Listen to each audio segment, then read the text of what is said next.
À cause de tes yeux. Je me disais, un homme qui a des yeux comme ça fera jamais de mal à une femme. Madame, Monsieur, bonsoir. Ce court extrait de Cousin-Cousine que vous venez de voir préface ce spécial cinéma qui est consacré entièrement à Marie-France Pizier. C'est en effet avec Cousin-Cousine que Marie-France Pizier, l'année dernière, a obtenu le César de la meilleure interprétation du second rôle féminin, comme elle a obtenu la même distinction cette année avec Barocco. Et puis Cousin-Cousine, Marie-France Pizier l'a défendue à Los Angeles, où elle se trouvait lundi soir lors de la fameuse remise des Oscars, car Cousin-Cousine était sélectionné, c'est-à-dire qu'il était en compétition pour le meilleur Oscar, pour l'Oscar du meilleur film étranger. Oui, juste une toute petite réflexion. J'ai obtenu le César l'année dernière pour Cousin-Cousine et pour Souvenir d'enfance d'André Téchiné. Pour les deux films. Pour les deux films à la fois. Et oui. cette année pour Barocco. Et cette année pour Barocco. Oui, j'étais à Los Angeles pour soutenir les couleurs de Cousin-Cousine, mais malheureusement on a perdu, puisque c'est Black and White in Color, un film de Jean-Jacques Hano, qui a gagné le prix du film étranger. Alors on était assez déçus, mais La enfin, victoire en chantant en c'est français. ça, oui. La traduction française, oui, c'est ça. Le titre original, c'est ça. Comment ça se passe cette cérémonie? C'est très C'est très chic. très chic. Oui, c'est très chic, très snob. Les toilettes ont énormément d'importance. Pardon, il y a une atmosphère évidemment très très tendue parce que ça a une importance mondiale, ces Oscars. Et c'était très intéressant car il y avait énormément de films en compétition cette année et on ne savait pas du tout d'avance qui pouvait gagner. C'était vraiment entre plusieurs films à la fois que ça se jouait. Et les gens étaient, par exemple, les gens étaient très étonnés, par exemple, que Taxi Driver, le film de Scorsese, n'ait rien eu aussi. Oui. Et que ce soit Rocky, bon ça on s'y attendait un petit peu. Il y a une tension dans la salle avant la proclamation. Oui, c'est très sensible. Il y a des groupes, les gens sont groupés. Vous voyez, ceux qui soutiennent un film, on entend par exemple des hurlements qui viennent toujours du même côté, puis quand c'est un autre film, d'un autre côté. Enfin, c'est assez folklorique, c'est assez marrant pour quelqu'un qui vient d'Europe en tout cas. Alors le palmarès justement de ces Oscars, puisque vous en revenez, nous avons la chance d'aller pouvoir nous les commenter un petit peu. Alors le meilleur film Rocky, qui est l'histoire d'un boxeur de 3e catégorie qui a la chance d'affronter le champion du monde. Vous avez vu le film? Oui. Vous l'aimez? Je suis pas une fanatique. Non? Non.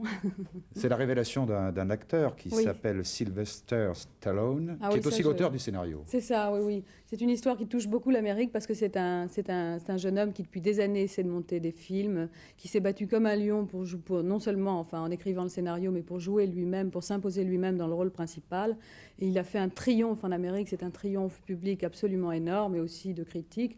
Et je crois que c'est vraiment une des grandes stars des années qui vont venir en Amérique. Oui, on l'a comparé à Brando sur les quais de Oui, mais ça, Kazan, c'est d'ailleurs. inévitable. Dès que quelqu'un est bien, on le compare à Brando en Amérique. Bon, puis alors, il y a un film qui comporte 2 Oscars, et pas des moindres, puisque c'est le prix d'interprétation masculine et féminine, c'est Network. Et Sidney Lumet, oui. Oui, qui est un film que j'aime attribué à beaucoup, oui. Peter Finch à titre posthume, puisque posthume, Peter oui. Finch est décédé, et à Faye Dunaway, qui est une actrice extraordinaire. Vous avez vu le Extraordinaire, film? oui. Faye Dunaway est absolument admirable dans le film. Et vous aimez le Admirable. film? J'aime beaucoup le film aussi, oui. Alors le film, je crois qu'on peut le raconter très très simplement. C'est l'autopsie d'une télévision américaine qui est un peu soumise à ses sondages comme une prostituée à un proxénète. Et puis Lumet profite de l'occasion pour montrer un petit peu les mœurs qui sont de rigueur dans cette télévision, c'est-à-dire manipulation, boulimie d'antenne, intrigue, etc., etc. Parmi les autres récompenses, il faut signaler aussi, Marie-France Pizier, quand même, le costumier décorateur de Fellini pour Casanova, oui. Danilo Donati, qui obtient son 2e Oscar. Magnifique costume, oui, c'est étonnant qu'il n'ait pas obtenu plus. Mais enfin, il faut dire que l'accueil de Casanova en Amérique n'est pas formidable. Les critiques n'ont pas été géniales, alors que, bon, il me semble qu'en Europe, ça va quand même être équilibré, que c'est un film superbe. En tous les cas, pour Cousin-Cousine, pas besoin d'Oscar, car je crois que c'est un film qui fait un malheur aux États-Unis, des recettes extraordinaires. Oui, il paraît que Depuis un homme et une femme, c'est le film français qui marche le mieux là-bas. Ça tient très très bien l'affiche. Bon, alors pas trop déçu. Non, pas trop. Deux Césars comme ça consécutifs, deux prix d'interprétation, bon, second rôle bien entendu, c'est quand même le signe d'une carrière patiente, longue, mais où on gravit petit à petit tous les échelons. Mais c'est pas quand même un peu décevant. Vous avez eu une phrase lors de ces Césars, vous avez remercié le jury pour sa constance, non? Pour sa persévérance, oui, parce que j'avais eu le prix l'année d'avant et que j'étais très, très, très étonnée qu'on me le remette une fois de plus. C'était uniquement ça que je voulais souligner. Bien. Eh bien, nous allons reparler de votre carrière tout à l'heure. On peut faire un flash sur votre carrière en ce qui concerne le film dans lequel vous êtes interprète, que nous allons voir maintenant et qui s'intitule « Nous n'irons plus au bois ». Ça date de 1968, que vous avez tourné avec Georges Dumoulin. C'était À quel moment de votre carrière, 68? Vous étiez en... Bah, c'était un moment de ma carrière où j'avoue que je m'intéressais beaucoup plus au, au mouvement qui se passait en France en mai 68 à l'époque qu'à ma carrière elle-même, comme beaucoup de gens d'ailleurs à cette époque. Et j'étais très contente de tourner ce film parce que c'était, je sais pas, ça collait bien avec ce moment-là. C'est l'histoire d'un groupe de jeunes résistants FTP et il me semble que ça traduit très très bien l'ambiance qui a pu se passer en mai 68 en France, le film lui-même. Des souvenirs du tournage? Oui, des tas de souvenirs, une ambiance de fête. Une ambiance de fête. Qu'est devenu du Boulin? On ne le voit plus sur les génériques, il fait plus de Non, films? malheureusement, il tourne plus de longs métrages. Je crois qu'il tourne beaucoup de courts métrages et de publicités pour la télévision. Mais c'est un réalisateur qui, à mon avis, avait beaucoup de talent. J'espère qu'il va redémarrer un de ces jours. C'est un film courageux pour l'époque, Marie-France Pizier. Il a suscité des réactions? Oui, dans la mesure où le côté anti-héroïque du film, quand on parlait de la résistance, était assez imprévu pour l'époque. Et disons que les milieux résistants traditionnels en ont été un petit peu étonnés. Mais moi, c'est un film que j'aime beaucoup, justement, à cause de ce côté un petit peu inconscient et grandes vacances qu'il y a sûrement dû y avoir dans les milieux résistants FTP de la fin de la guerre. Nous allons maintenant arriver à un moment qui est très redoutable. Nous allons un petit peu éplucher votre biographie. Alors, vous savez, les biographies d'actrices sont généralement fabriquées, conçues, soit par les grandes maisons de production, soit par les attachés de presse, dont l'imagination, comme vous le savez, est débordante. Mais avec vous, nous allons pouvoir contrôler ce qui est vrai, la part de vérité et la part de fiction. Marie-France Pizier, née à Dalat, père haut fonctionnaire, études de droit, licence en droit, diplômé de sciences politiques, exact jusqu'ici. Oui. Une petite incursion du côté des études de psychologie enfantine? Non. Non, faux. Faux. Bon. Et toutes ces études avec, au départ, quelle intention, quel destin professionnel? C'est-à-dire que ce qu'il ne faut pas oublier, c'est qu'en fait, j'ai commencé à tourner avec François Truffaut, L'amour à 20 ans, alors que j'avais 16 ou 17 ans, je ne me souviens plus très bien. Et c'était très très jeune pour commencer une carrière. Moi, j'avais l'intention depuis très longtemps, depuis l'âge de 11-12 ans, d'être comédienne. Mais il est évident que pour les gens de ma famille, enfin pour le milieu universitaire dans lequel je vivais, c'était beaucoup trop tôt pour abandonner des études et pour décider que je voulais être comédienne, à mesure où on sait très bien que c'est un métier très très aléatoire. Et ma mère m'a demandé à ce moment-là, m'a dit que si je voulais être comédienne, elle m'a demandé de continuer pendant un certain nombre d'années des études pour D'accumuler avoir... des diplômes? C'est ça, d'accumuler des diplômes, parce que c'est important d'avoir des diplômes, que c'est sécurisant, et en particulier pour une femme dans le monde à l'heure actuelle. Et je lui ai dit d'accord. Et je me suis rendu compte d'ailleurs avec beaucoup, beaucoup d'amusement qu'à partir du moment où je tournais, où ce qui m'intéressait dans la vie c'était de faire du cinéma, où j'étais comédienne, passer des diplômes, ça devenait excessivement facile parce qu'en fait je m'en fichais un peu. C'est une injustice qui m'amuse beaucoup, ça. Milieu familial très bourgeois, donc pas prédestiné pour encourager la fille de la famille à faire du cinéma. Non, pas du tout. Je suis le mouton noir de la famille. Alors, quand on lit cette... il y avait eu des tentatives de théâtre amateur quand même. Vous aviez fait un peu de théâtre amateur. Oui, c'est ça. J'habitais à Nice à l'époque où j'ai rencontré François Truffaut et je faisais un peu de théâtre amateur, de cinéma amateur. J'étais donc déjà branchée, comme on dit, sur ce milieu-là. Et c'est très amusant la façon dont j'ai rencontré Truffaut parce qu'il y avait un journaliste local, un journaliste niçois qui s'appelait Mario Brun, qui était absolument adorable. Je vous signale qu'il existe toujours. Mais je sais très bien, Mhm. je dis. Oui, c'est une mauvaise façon de structurer la phrase. Qui nous avait pris en amitié, qui avait pris des photos de nous, qui avait fait des articles élogieux sur le petit groupe, et qui avait vu dans un journal que Truffaut cherchait une collégienne pour être la partenaire de Jean-Pierre Léaud dans L'amour à 20 ans. Il avait envoyé des photos de moi à Truffaut, et j'ai vu un jour débarquer Truffaut à Nice, qui m'a demandé si je voulais éventuellement travailler avec lui dans son prochain film. Inutile de vous dire que j'ai dit oui. Et ce que je me rappelle avec beaucoup d'émotion, c'est que ce sur quoi il m'a fait travailler à l'époque, c'est sur un texte de Jules et Jim, un texte de Jeanne Moreau dans Jules et Jim, puisque c'est le film qui venait de terminer à l'époque. Et il me faisait lire le texte, c'était très simple, enfin, la façon de travailler c'était très simple, il me disait de lire le texte de Jeanne, alors je le lisais avec beaucoup d'application, et ses seuls commentaires, comme ça il me regardait et il me disait dites-le plus vite parce que Jeanne le dit plus vite. J'ai remarqué dans le film que nous venons de voir que vous avez une très belle voix. Vous pourriez presque nous chanter la fameuse chanson de Jules et Jim. Elle avait des bagues, etc. à chaque doigt. Là, ce que chante Oui, Moreau. j'adore cette chanson, mais je suis pas sûre que je pourrais la chanter aussi bien que Jeanne Moreau, j'adore cette chanson. Bon, alors, c'est vrai que votre rencontre avec Truffaut, dans votre biographie, ça a l'air un petit peu du conte de fées dont rêvent toutes les jeunes filles qui rêvent de faire du cinéma.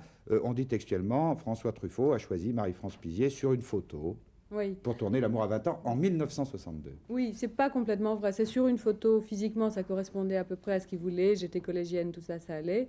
Mais enfin, j'ai quand même fait des essais, des tests, et avec des tas d'autres filles à Paris. Et puis, c'est comme ça que ça a démarré. C'est pas uniquement sur une photo. Vous n'aviez pas suivi de cours d'art dramatique? Non, non, non. J'en ai suivi par la suite, mais à ce moment-là, non. En fait, ce que j'ai appris, c'est sur le tas. Sur le comme on tas, dit. oui. D'ailleurs, c'est une phrase qui revient dans cette biographie. C'est Oui. important, on se forme sur le tas. Vous êtes contre les cours d'art dramatique pour Je la ne suis pas formation sur contre le du tout, mais je me suis rendu compte que j'ai beaucoup appris sur les plateaux eux-mêmes, parce qu'on apprend non seulement, enfin on apprend des tas de choses. On évolue d'abord soi-même personnellement beaucoup, ce qui est très important. On apprend les relations avec les gens, on apprend le rapport avec la caméra qu'on ne peut pas apprendre dans un cours. Et être comédien de cinéma, c'est pas être comédien de théâtre, c'est un vrai rapport avec la caméra, je fixe. Mais par la suite, j'ai travaillé dans un cours qui est l'atelier d'Andreas Voutsinas, vous savez, qui est Mais qui donne d'ailleurs l'assistant son de... cours en ce moment à Paris. Oui, c'est ça, qui est de l'assistant de Lee Strasberg. Alors là, c'était un truc qui était très intéressant pour moi, parce que c'est en fait, c'est pas un cours de débutant, c'est une espèce de cours de recyclage. C'est-à-dire, c'est pour les acteurs qui sont entre deux films et qui ont envie de tenter chez lui des expériences qu'ils pourraient pas avoir, enfin des contre-emplois par exemple. Et ça m'a beaucoup aidé à un moment de ma carrière. Alors quand on regarde justement votre filmographie cette fois, depuis 1962, cette rencontre avec Truffaut, on a l'impression vraiment que c'est une carrière sur rail. D'année en année, les films se succèdent avec des rôles plus ou moins intéressants, ça Oui. je vous l'accorde. Mais on a l'impression que vous êtes comme ça, lancé sur rail, et que petit à petit, vous montez. Alors, cette carrière paraît toute simple. L'est-elle réellement, telle qu'elle Non, apparaît comme ça? elle n'est pas simple du tout, parce qu'en fait, ce qui s'est passé pendant beaucoup d'années, c'est pas une carrière sur rail. Moi, je dirais plutôt que je sais pas comment dire, c'est un slalom. C'est-à-dire que d'une fois sur l'autre, je savais absolument pas si j'allais tourner un film après celui que je terminais. C'était toujours complètement aléatoire et angoissé, comme est ce métier d'ailleurs pour la plupart des comédiens. Je veux dire, c'est très très difficile de planifier son avenir dans les années qui viennent.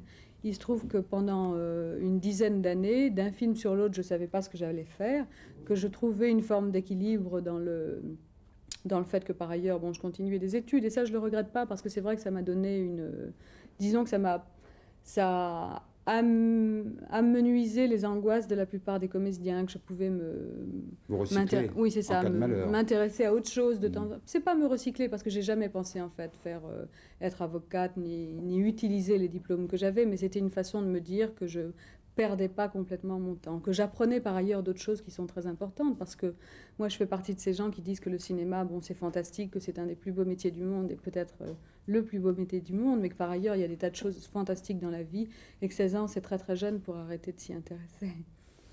Quand on est belle, ça peut servir pour faire du cinéma. Quand on est intelligente, ce n'est pas un handicap? Non, non, bon non, bien sûr, ce serait absurde de le dire, cela dit. C'est pas un handicap, mais enfin, c'est pas le problème de l'intelligence. Mais disons que Il n'y a pas des lucidités qui gênent? Il y a une forme de lucidité dans un premier temps qui peut un peu gêner. Oui, il y a une forme d'esprit critique comme ça, et de repli sur soi, qui peut être peut-être un handicap. Et je suis sûre que moi, j'ai regardé ce métier pendant très très longtemps comme quelqu'un d'un peu extérieur. Au deuxième degré?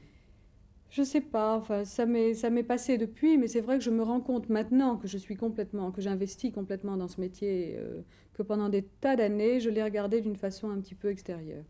Et voyons, quand on attaque ce métier comme ça, de cette façon, il faut quand même une fois renverser les montagnes. Enfin, quand on sait le nombre de comédiennes, de comédiens qui attendent et qui ne sortiront jamais, comment on se conforte tous les jours.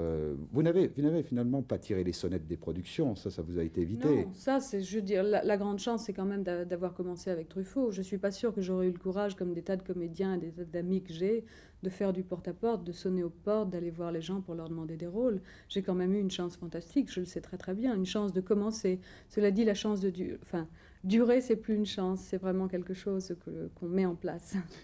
1962-1977, ça fait presque 15 ans de métier, ça. Oui. Ça vous affole quand on prononce ce chiffre? Un peu.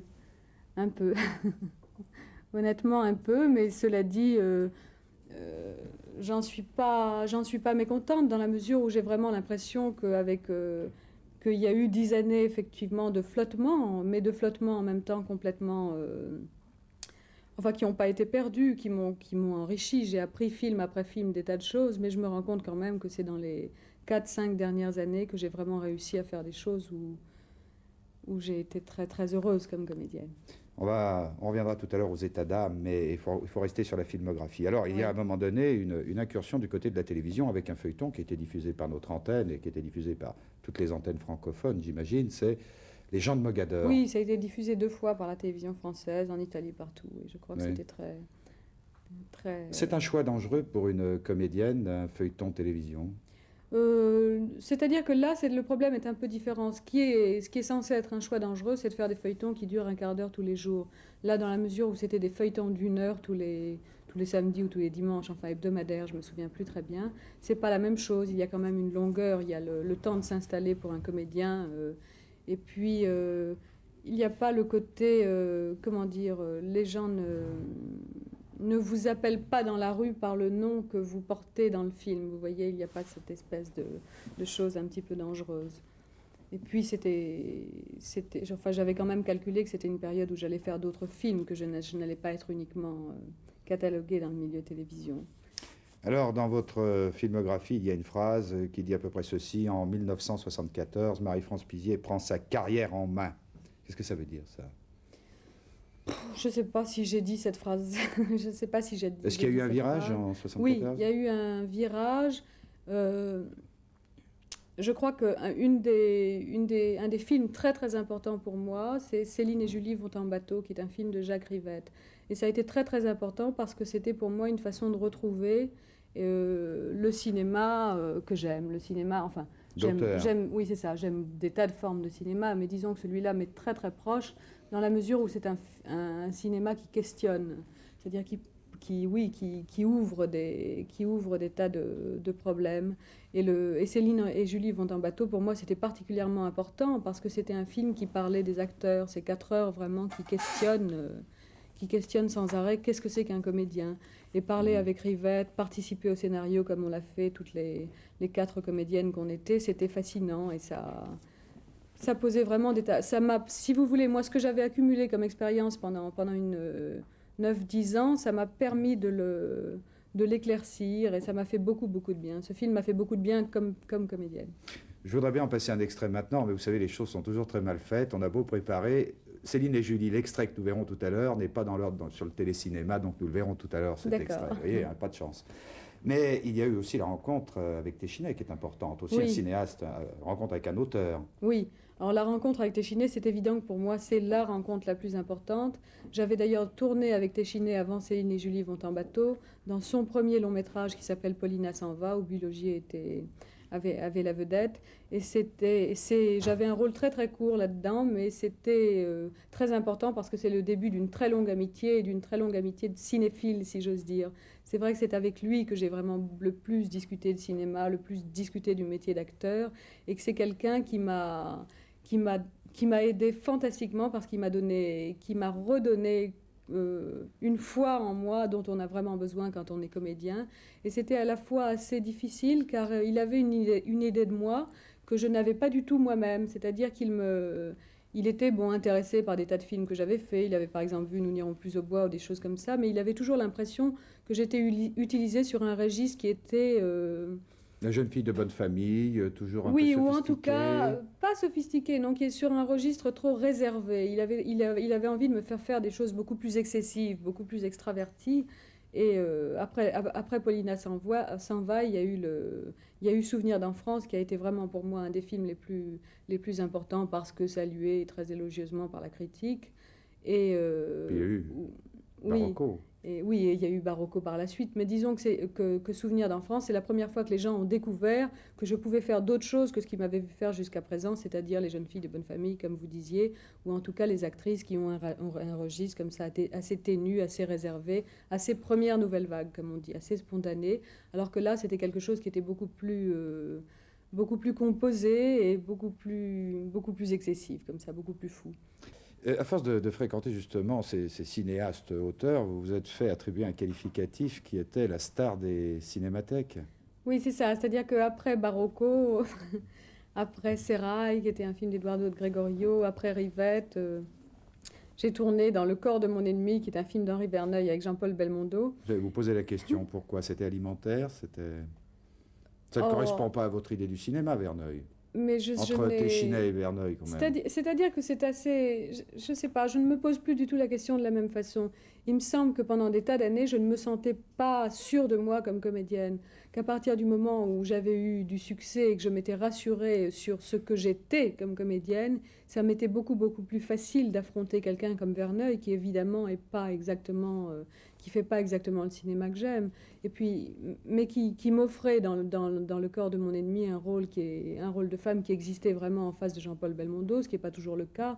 On sait très bien que Jean-Paul Belmondo est une star et qu'en face de lui, en général, les rôles sont très, enfin disons, sont moins importants. Et là, le rôle m'a beaucoup plu. Le fait d'être en face de Jean-Paul Belmondo m'a beaucoup excité parce que je trouve que c'est un acteur aussi de Cinémathèque. Il me traite d'actrice de la Cinémathèque, mais il a quand même fait quelques films qui resteront dans l'histoire de la Cinémathèque. Mais Godard, c'est si loin.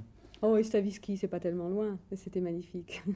Bon, enfin bref, tout ça réuni m'a donné envie de le faire. Et puis par ailleurs, l'idée, mais ça j'y suis venue, c'est vrai, un petit peu plus tard, et je m'en suis rendu compte un peu plus tard, c'est qu'il y a des tas de metteurs en scène que j'aime, style Téchiné par exemple, qui ont glissé d'un cinéma intimiste à un cinéma beaucoup plus spectaculaire, ce qui fait qu'à l'heure actuelle, ils ont besoin de gens qui les aident à monter leurs films, et qui les aident parce qu'ils ont une situation au box-office qui leur permet de trouver de l'argent. Il ne faut quand même pas oublier que Souvenir d'enfance a été un succès d'estime énorme, mais n'a pas été un grand succès commercial, et que c'est parce que Isabelle Adjani, qui est une star en France, a pris son téléphone en lui téléphonant, en lui demandant de tourner dans son prochain film, et de Gérard Depardieu qu'il a eu l'occasion de monter ce film.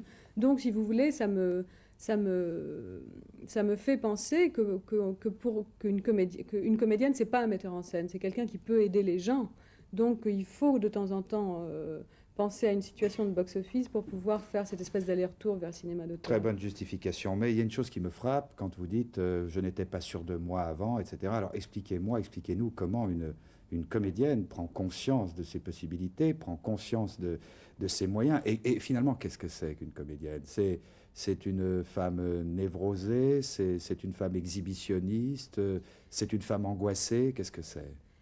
Il y a sûrement une part d'exhibitionnisme, mais la façon dont on assume de la transcrire à l'écran, c'est quelque chose qui bouge et qui évolue. Moi, je crois qu'il y a de toute façon une part d'hystérie latente chez tout le monde, mais chez les comédiens en particulier, qui a l'occasion de se manifester quand on dit moteur et qui est très importante et qu'il ne faut pas du tout nier. Moi, il me semble qu'à partir de Souvenirs d'enfance et à partir de cette scène qui a fait beaucoup parler, qui était une descente de cinéma comme ça, où je riais beaucoup quand tous les gens autour de moi pleuraient et en disant foutaise, ou enfin des mots qui ont fait un peu parler à l'époque. C'est un moment de ma vie de comédienne où je me suis rendu compte que je me défoulais complètement, qu'il y avait vraiment quelque chose en moi qui, dans la vie quotidienne, n'arrivait pas à s'inscrire et qui passait à ce moment-là. Qui n'arrivait pas à sortir et qui est passé là. Qui est passé à ce moment-là. Moi, je crois beaucoup qu'il y a une forme de jouissance quand on est comédien. Vous avez cette hystérie, vous aussi ? Moi, je crois qu'il y a chez tous les comédiens une forme d'hystérie latente. Oui. Jeanne Moreau dit, entre autres... je ne sais pas si je suis femme parce qu'actrice ou bien actrice parce que femme. Oui, ça, je suis pas sûre de comprendre très bien ce qu'elle veut dire. Est-ce qu'elle veut dire par là que le fait d'être exhibitionniste est quelque chose de particulièrement féminin ? Je ne sais pas très bien ce que ça veut dire. En tout cas, ce que je sais, c'est que c'est sûrement un des métiers où sur un plateau de cinéma, il y a une très grande égalité entre hommes et femmes, que c'est un des métiers où les hommes et les femmes sont très égaux, car ils font vraiment Enfin, il n'y a pas de discrimination homme-femme sur un plateau de cinéma, même si on peut épiloguer sur le fait qu'à l'heure actuelle, dans le contexte actuel, les rôles masculins sont plus nombreux et plus exploités que les rôles de femmes. Oui, Toscan Duplantier, qui est le patron de la Gaumont, dit, lui, qu'il adore les actrices parce que souvent elles confondent leur métier et leur vie. Oui, ça, je le lui laisse. Pas de commentaire. Non. Est-ce que vous pensez que le cinéma est misogyne dans l'ensemble ? Le cinéma est misogyne dans l'ensemble. Sur l'ensemble de la profession, il est évident que la plupart des rôles de femmes, pour l'instant, ont été beaucoup moins importants que les rôles d'hommes. Moi, je crois que c'est parce que... Bon, il y a toujours des raisons économiques sous-jacentes à ça. Je crois que c'est parce que les films qui marchent sont les films d'action ou les films comiques, que depuis des décennies, les femmes ne sont pas censées être des combattantes ou des comiques, et que c'est une des raisons pour lesquelles les femmes n'ont pas eu de rôle. Mais ça va changer. Et je crois qu'en Amérique, par exemple, à l'heure actuelle, c'est en train de changer très fort. Et puis, il se trouve aussi qu'il y a une période depuis environ 10 ans où les hommes savent plus très bien parler des femmes. Ils se posent des questions, il me semble. Enfin, je suis Comment peut-être vous très expliquez optimiste. ça? Parce que la situation de la femme dans le monde a beaucoup évolué, que les types sont vraiment un petit peu plus prudents, quand même un peu plus réservés dans la Vous façon pensez qu'ils ont peur et que de ce fait, ils ne savent pas en parler? Au moins, ils se questionnent, au moins il y a une interrogation. Ça s'est retourné contre nous dans la mesure où ils ne savaient plus parler des femmes, et comme il reste quand même l'essentiel des metteurs en scène reste homme à l'heure actuelle, c'est peut-être une explication pour laquelle il n'y avait pas beaucoup de rôles de femmes, mais je suis absolument sûre que dans les années qui viennent, c'est quelque chose qui va changer. Choisir un rôle dans un film, pour vous, est-ce que c'est un acte politique? Moi, tous les gestes de la vie quotidienne sont des actes politiques, mais c'est très compliqué à expliquer. Je veux dire, c'est pas droite-gauche, c'est pas aussi facile, aussi clair que ça. Mais c'est vous savez, je sais pas comment vous dire. C'est une façon d'en ressortir sans se trouver entamé, sans se sentir mal à l'aise. Comment fait-on pour se préserver?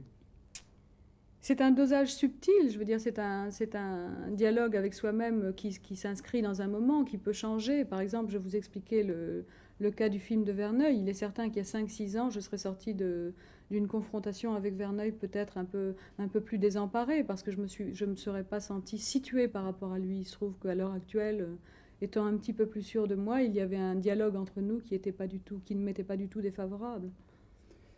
Vous êtes une actrice, on le sait, mais ce que l'on sait moins quand même, c'est que vous avez l'air de mener votre métier non seulement devant les caméras, ce qui est important, mais en dehors. Moi, il y a une chose qui m'a beaucoup frappé, je ne vous trahis pas en le révélant, il y a une affiche derrière vous.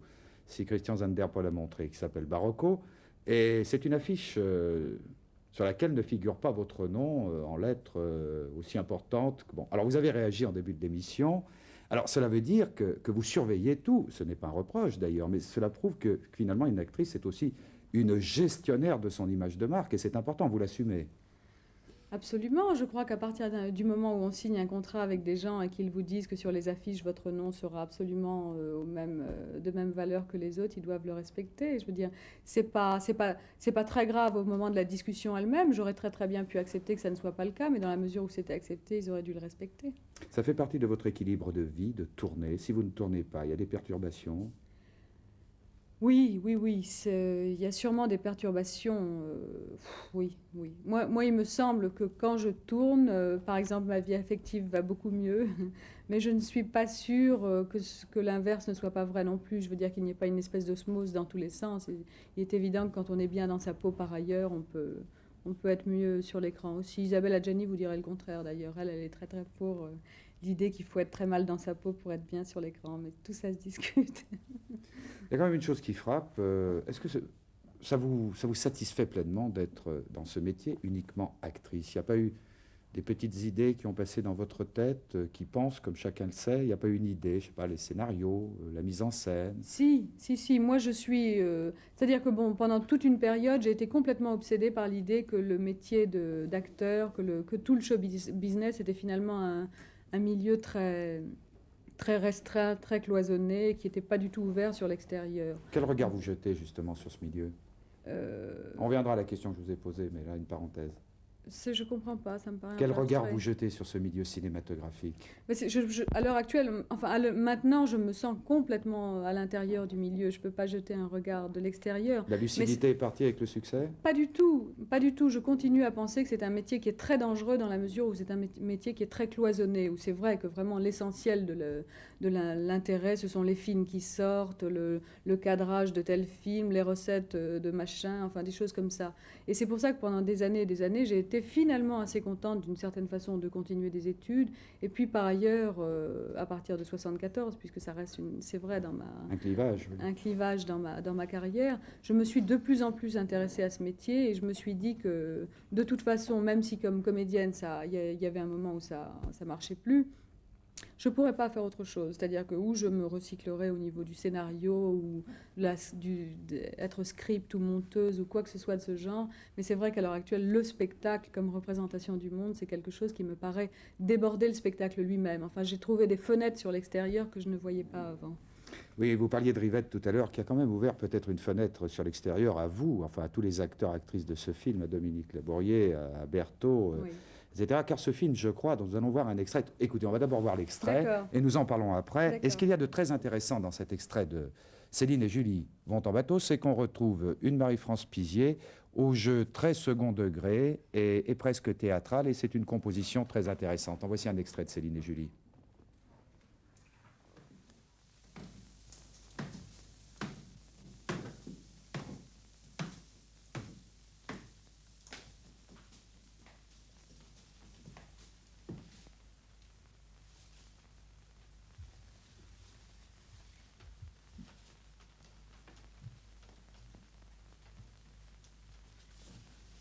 Vous êtes bien sombre, Olivier. Je n'aime pas vous voir ainsi. Votre sollicitude me touche, Sophie, mais j'ai tout lieu de l'être. L'apparition de Camille vous a troublé? Camille n'est pas en cause. Ah, je comprends. C'est tout ce qu'elle a réveillé en vous. Mais ne pensez plus au passé, Olivier. Pensez au présent. Et à cet anniversaire que nous allons célébrer. Regardez. La poupée que j'ai achetée pour Madeleine. Je suis sûre qu'elle lui plaira.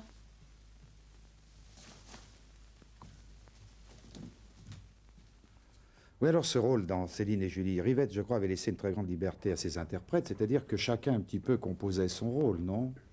Oui, c'est-à-dire que ce qu'il faut bien souligner, c'est que ce qui se passe dans Céline et Julie, c'est quand même l'opposition entre deux formes de comédiennes. Il y a d'un côté Dominique Labourier et Juliette Berthaud, qui sont censées être des comédiennes d'aujourd'hui, spontanées, libres, entre guillemets, puisque Rivette, en fait, remet en question beaucoup cette liberté, en la confrontant justement à une histoire qu'elles ont imaginée et qui est jouée par Bulogier et moi, et qui est jouée sur un registre beaucoup plus comédie française, D'un beaucoup mot plus camélia, suranné, un peu. oui, c'est ça, beaucoup plus daté, en tout cas, dans les années 40, 50, disons. Et ce qu'il voulait, c'est la question qu'il posait dans Céline et Julie, c'était justement la fameuse liberté des comédiens. Et il confrontait sans arrêt la spontanéité, la liberté des comédiennes de l'époque à cette histoire du cinéma qui les fascine et qui les révulse d'une certaine façon, qui est représentée par Bulogier et moi. Ce qui veut dire par là, c'est qu'on ne peut pas être complètement libre quand on est comédien, complètement, qu'on est quand même porteur d'une histoire du cinéma, et qu'on ne peut pas se défaire complètement de toutes les images qu'on a en tête et qui sont toutes les superpositions des images de stars de ces années-là. Et c'était justement très très fascinant de travailler avec lui sur la construction de ce film de ce point de vue-là, car moi je suis tout à fait d'accord avec lui. Je veux dire, c'est vrai que quand on est comédienne, il y a toujours... enfin moi, mon idée, si vous voulez, sur le métier, c'est que, enfin moi, ma façon de travailler idéale, c'est j'ai très très envie toujours de travailler très précisément un rôle, une scène, et de le travailler d'une façon, mais d'une façon très contraignante, c'est-à-dire que j'aime savoir très précisément les gestes qu'il faut faire, pourquoi ils sont plus clairs à un certain moment qu'à un autre, pourquoi la voix à un moment doit se briser, pourquoi elle doit changer de registre. J'aime mettre en équation d'une façon très, très, très claire ce qu'il faut faire. Pourquoi? Parce que je sais très bien qu'en fait, à partir du moment où on dit moteur, il y a quelque chose de complètement immaîtrisable dans le corps. Il y a une pulsion corporelle. Cette hystérie dont vous parliez? C'est ça, qui vient tout déranger. Et c'est justement la façon dont cette chose spontanée, quasi pulsionnelle se passe, à travers tout le travail qu'on a fait, qui, moi, me semble intéressant comme comédienne. Le champ est grand quand même pour une actrice face à une caméra par rapport à de telles personnalités, de réalisateurs avec lesquels vous tournez. Quand même avec, je ne sais pas, avec Téchinet, quelle est votre part à vous de création, employons le mot? Avec Téchinet ou avec d'autres? Oui, enfin avec Téchinet, c'est assez difficile à exprimer parce que c'est en fait c'est le fait d'une complicité assez rare, comme je vous le disais tout à l'heure, qui dure vraiment depuis une dizaine d'années, qui est une complicité de cinéphiles, qui est une complicité de discussion au jour le jour et qui était en plus cette espèce de gageure amicale comme ça et professionnelle qui était qu'il avait envie de changer mon image de marque et que c'était pour nous très, très, très angoissant d'essayer de le réaliser. Mais avec les autres en général? Avec les autres en général, moi je me plie... Vous êtes docile? Oui, je suis assez caméléon officiellement. En fait, bon, Il y a des résistances intérieures non perceptibles à l'œil nu. C'est ça, c'est-à-dire qu'il y a de toute façon un travail personnel assez grand que je fais de mon côté, mais disons que je me fais très bien à l'ambiance du plateau et que ça m'amuse beaucoup. Par exemple, quand je vois un metteur en scène qui dirige, et c'est très intéressant aussi, uniquement par l'ambiance qu'il crée sur un plateau. Enfin, on voit bien, il y a des metteurs en scène qui se disent que c'est uniquement l'improvisation ou la chaleur de l'ambiance sur le plateau qui va entraîner le jeu des comédiens. Bon, c'est assez marrant à voir, c'est assez fascinant. En fait, moi je crois qu'il faut toujours arriver avec un bagage de travail derrière, quitte à laisser fuser des choses, mais qu'il faut quand même travailler avant. Ce métier d'actrice, de comédienne, plus je vois défiler des actrices sur ce plateau des comédiennes, plus moi il m'apparaît comme un métier terrible. Non, moi je suis pas de votre... Enfin oui, c'est un métier terrible, mais c'est un métier, en même temps, à mon avis, un des métiers les plus fascinants qui soit. Et si j'en suis arrivée à l'idée que c'est vraiment le métier que je veux faire, c'est parce que je me suis rendu compte que la plupart des gens sont souvent malheureux dans leur métier parce qu'il y a une distorsion très grande entre le fait qu'il y a des métiers qui sont complètement intellectuels ou des métiers qui sont complètement manuels. Et nous, on a cette chance de faire d'être à la fois le vecteur d'une idée, si vous voulez, le porteur d'une idée, et de le faire à travers son corps, donc de réaliser cette espèce d'équilibre que la plupart des gens cherchent et qui n'arrivent pas à réaliser. Puis il y a aussi le fait que c'est un travail de groupe et que ça, on en a terriblement tous besoin parce que je crois qu'on souffre tous terriblement d'isolement et que ça, c'est quelque chose qui est très agréable. Et puis, il y a en même temps cette solitude énorme à partir du moment où on dit moteur et qu'il y a une caméra en face de soi et on sait qu'on est tout seul, bien qu'on soit très entouré. 15 ans de métier, Marie-France Pizier, une ascension progressive, lente. Le César sans doute un jour du premier rôle, Horizon 80 peut-être, mais enfin quel cheminement, que d'efforts et que de patience, je crois qu'il faut le dire, ça, sans jouer les moralistes. Le cinéma fait rêver encore beaucoup, vous savez, les jeunes filles et les jeunes gens.